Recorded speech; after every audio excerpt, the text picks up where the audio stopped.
Hmm. I think we're live, which leaves me to say hello and welcome to another fun-filled edition of Adam's Music Box, where today it is, in fact, the Sunday stream.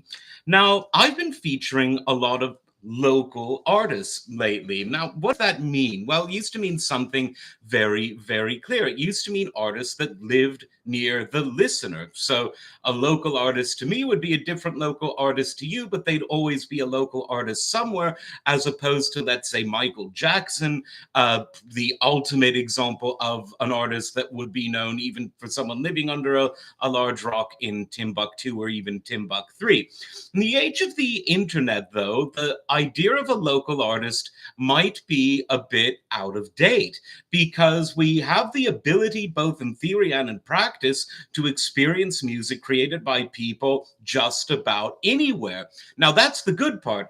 The bad part is it isn't always easy to find them because there's such a great ubiquity of artists doing great things in various places. Just earlier in the other week, or last week, as you'd say in normal world, I found a band just outside of Chicago called the Backyard Picnic Band, and they're fantastic. And I did a video about them. And I've discovered two other local musicians, but who have played internationally and have a very big online profile. So they were new to me, though, and I discovered them in what I guess you could call a somewhat unusual way. Now, I don't talk about this a lot on this channel because it's a music channel, but I love cats. I absolutely love them. And quite a few years ago, I discovered a group. They're based in Langley, British Columbia in Canada, and they do some really wonderful things. They rescue cats. They give care to cats who are feral and living in the wild. They take care of colonies of wild cats. They help wild cats that decide they like humans to be adopted. When a feral cat is giving birth, they take care of the kittens and find them good homes. And the best part for us out there in internet land is that all of it is broadcast live 24/7 on their YouTube channels. It's called Tiny Kittens, and they're absolutely fantastic. Now, the reason that a lot of people found out about this group is that a number of years ago, I don't want to say when, but maybe 6, 7, they found a very, very old and sickly cat, and they called him Grandpa Mason. And the vet said that he only had a week or two to live. Instead, he lived for, I think, over 4 years, and he became a kind of foster parent to all of the kittens that came through the Tiny Kittens University, as they call it. And that story went absolutely viral, and it helped to put Tiny Kittens on the map as a wonderful rescue and cat care organization. In fact, there's a monitor in front of me, and I'm watching Wednesday, a mother with her 6 kittens, or 7 kittens rather, right now. And they're all being very calm right now, but I'm sure that they'll spring into action sooner or later. Now, what on earth does any of this have to do with music? Well, I love cats and I love music, but there's actually something more specific, because yesterday Tiny Kittens celebrated its 10th anniversary, and they had this gala party where they raised a lot of funds. They told their rescue stories, and just all the people there had a great time. To show you again, is there even such a thing as a local anything anymore? Because yes, they're one of their slogans is I think rescue locally, educate globally. And on the internet, this Tiny Kittens group has followers in just about every country in the world. They showed the map of all of the people who watch and interact with their streams. And last night alone, they had people who flew in from 6 different countries to this event that they held. And that's just staggering. And I think that's wonderful. Now, I know that you're thinking, well, okay, get to the music.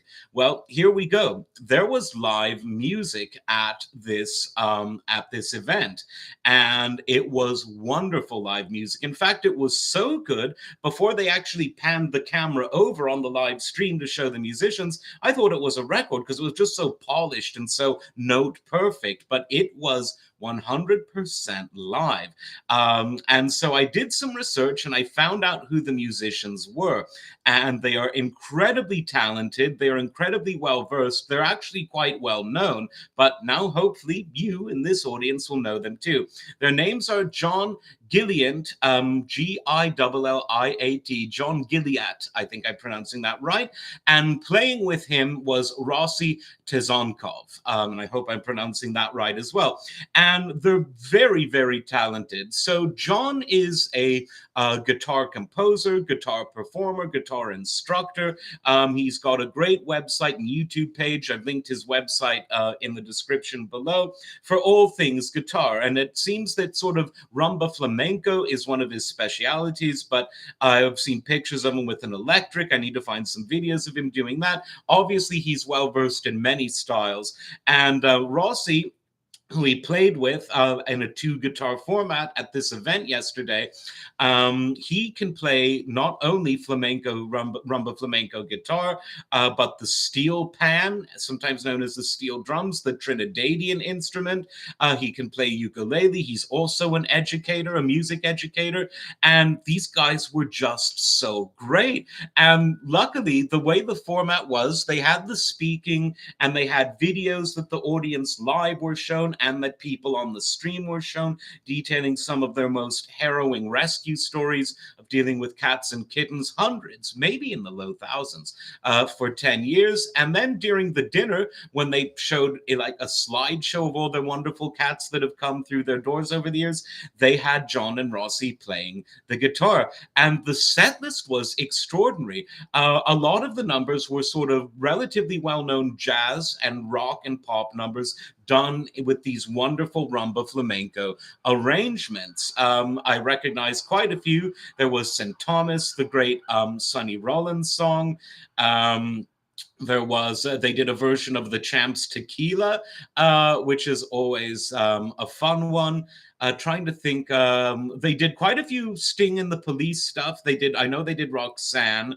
They did, what else? They did a lot of Ottmar Liebert, who was and still is a very virtuosic rumba flamenco guitarist. They did some Gypsy Kings numbers. There was such a wonderful variety of songs that they played. I'm gonna have to go back and try to sort of pick out all of the tunes, but really, really great stuff. And so I've discovered that John Gilliat has a few albums dating back to the 90s on Spotify. So I've subscribed to his YouTube channel, and those are great. He's got quite a few performances on his YouTube channel.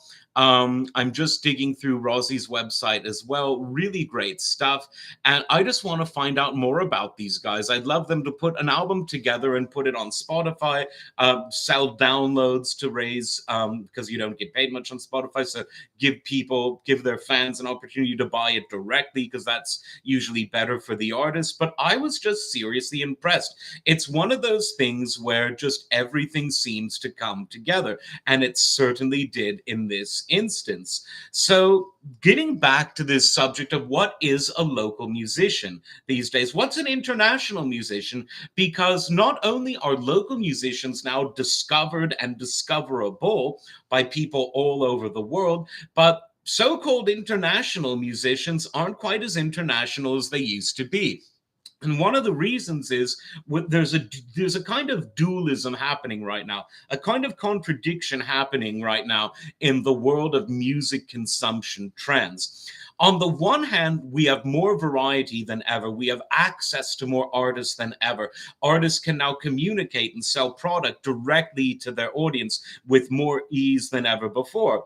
Inversely, though, we're more removed from a common musical language, a common musical culture, because people that might be really into one genre, they form their own communities, their own ecosystems online, surrounded by fan pages and discussion forums and YouTube videos of their favorite artists or favorite group of artists. But they might be, but these same artists that have this fanatically devoted following might be unknown to other members of the general public. Take a look at someone like Rick Beato, probably the most famous online music educator and sort of music appreciating man that we've got right now. He gets millions of views on his videos, but I don't know if people outside of that community are familiar with the name. I mean, selling a million albums or more. I mean, if you were to tabulate all of the videos that he's got with millions of views and translate that to record sales in the 80s or the 70s or the 90s, you would have a top selling artist that would be pretty well known to everyone. And yet, Rick Beato, with his millions of views, a lot of people know him. I mean, millions of people are millions of people. But is he as well known as, let's say, the Eagles or Duran Duran or the Doobie Brothers, let alone a Michael Jackson, a Frank Sinatra, and Elvis? It's interesting. One could even say it's dubious. I'm going to join the Dubious Brothers. That's actually a really good idea for the name of a Doobie Brothers tribute band. I hope someone uses that. Someone probably already does. But it just goes to show you that as music consumption and music delivery patterns in the electronic realm change, and by electronic, I mean anything that isn't live in the flesh. So radio going back, an Edison cylinder right up today to high resolution 24:192 audio stream. The sociology of listening to music has definitely changed.